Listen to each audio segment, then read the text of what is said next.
All right, it's week 2, day 10 of my spinal rehab. In general, I'm feeling a lot more pain today. I know why. When I went to the recovery center, he offered to do something a little bit different with a vibration gun, and it worked wonders on my low back, but it killed my middle back. So I've been hurting quite a bit since last night, but at least I know the cause. At least the effect was immediate. There wasn't a delayed reaction. So I'm grateful for that. I'll talk about some of the feelings that kicked up here in a minute. But I am starting to struggle a little bit more than normal. That was the first real pain episode I've had. But overall, I think I got through it pretty well. Okay, so before I go there, I have some tips I'd like to share with you that I've kind of picked up over the course of a few days. It's funny, but I get a lot of my good ideas in the sauna, and some of those are my own, but sometimes it's just talking to people in the sauna, and they happen to come up with something that's interesting and relative to what I'm doing, and so or relevant to what I'm doing, and so I share it with you guys. The first one is I usually warm up before my workouts. I do go to the physical therapist and they warm up my spine with a hot laser. And if I swim first, I get in a hot tub to warm everything up before I start swimming. But if I weightlift first, I don't really have a warm up routine for that. And so his idea was to sit in the sauna for 10 minutes before you go up and lift weights. And I thought that was a really good one that'll kind of flush out my workout preparation. So I'm going to start doing that from now on before I work out when I weightlift first. The other thing is, I think this is actually making a big difference this time. I didn't really have a warm up routine in some of my prior attempts at rehab. And so I think in general, just having a warm up routine that's pretty well defined and covers all the bases is going to make a big difference for me this go around. The other tip is I definitely cool down afterwards. So I ice. I come home and I have like 4 different ice packs that I use in various parts of my body. I cool down for at least 15 minutes after I get done with my workout. Wouldn't go above 20, but 15 seems to be just about right for me, a sweet spot. And then I actually reuse some of those ice packs and do my neck last. And so overall, I'm probably spending about 30 minutes icing when I get home to cover all the bases and get all the parts that might hurt. So between the warm up and the cool down routines, I think I have all my bases covered. The other tip is I've just found natural periods of time where I can practice meditation when I'm not doing anything else other than, for example, sweating or shivering. If I'm in a dry sauna or even a hot sauna, a wet sauna, I'm going to spend some of that time meditating and thinking through, I don't know, various things. Sometimes I just, think up ideas to write about or to include in this video. But sometimes I just focus on a sound in the room or the feel of sweat dripping down my body if it's a dry sauna. If it's a cold tub, I try not to focus on my shivering body and my burning limbs. I usually try to focus on something a little more pleasant, like the hum of a jacuzzi motor, to distract me from what's difficult to endure in that environment. But there are these lull periods when you're recovering from workout when you can't actually use them. You can make them useful by meditating, and so I just wanted to throw that out there as an idea for you.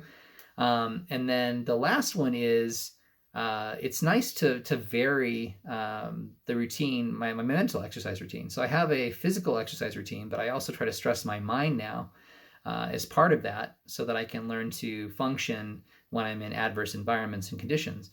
So one of the ways to do that is to sit in a cold tub for as long as humanly possible. That's kind of an endurance type test.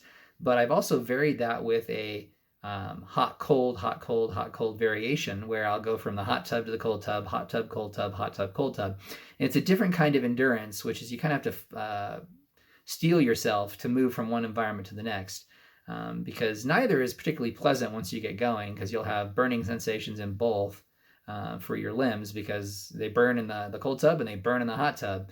So going back and forth requires a little bit of a different mental muscle than just sitting and doing some kind of an endurance test. So that's the end of the tips. I've just kind of accumulated these as I've gone along, and I wanted to share them before I forgot them. Today I'd like to talk primarily about moderating feelings. So when I went to the recovery center and they used the vibration gun on my middle back, it helped my lower back. My middle back, it did not. It triggered quite a bit of pain in the afternoon and evening. That brought up some feelings. I didn't sleep quite as well, and some of those feelings are difficult to deal with. Is this kind of the beginning of the end? That sort of feeling comes up. Did you overdo it? Have you made a fatal error? Kind of catastrophizing type thoughts entered my mind, and I started having some feelings that went along with those.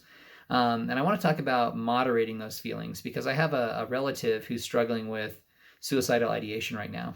And I understand what he's going through because I've felt that myself.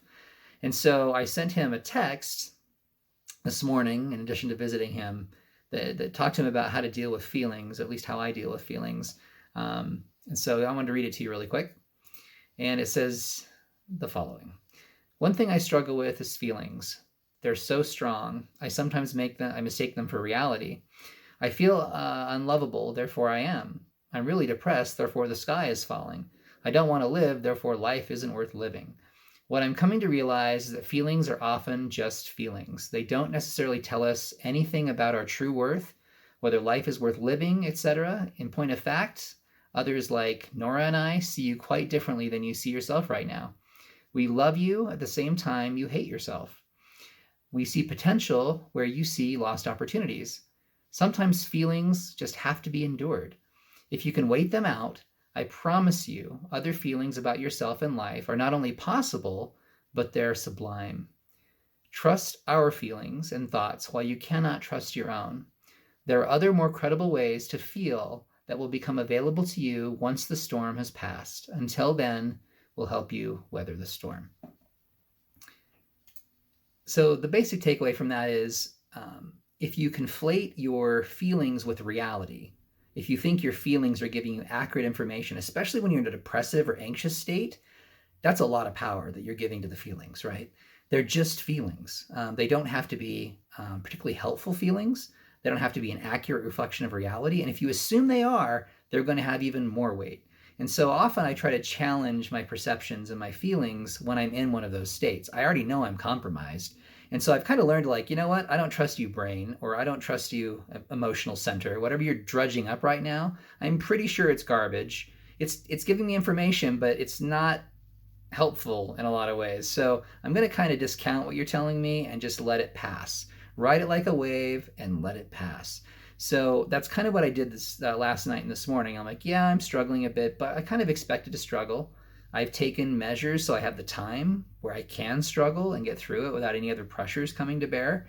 And this morning, I'm like, I'm just going to go through my routine like normal and just see what happens. And hopefully things will get better over the next couple of days as my back settles down from the vibration mess that I made of it.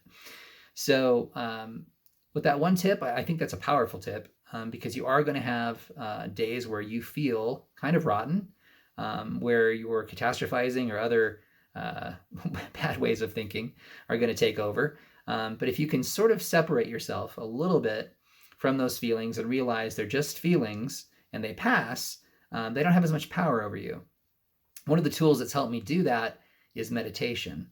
Meditation has been probably the single greatest tool that I brought to bear this time that I did not bring to bear in prior rehab attempts. It has helped me to, again, separate myself from difficult situations and feelings and put them in perspective a little bit and discount them when I need to. So I definitely encourage that. I'll talk a little bit more about meditation on another day. There's a particular app I use, and I can talk about how I meditate. I'm certainly not a guru, but I think I've learned enough now to be proficient enough to share some insights.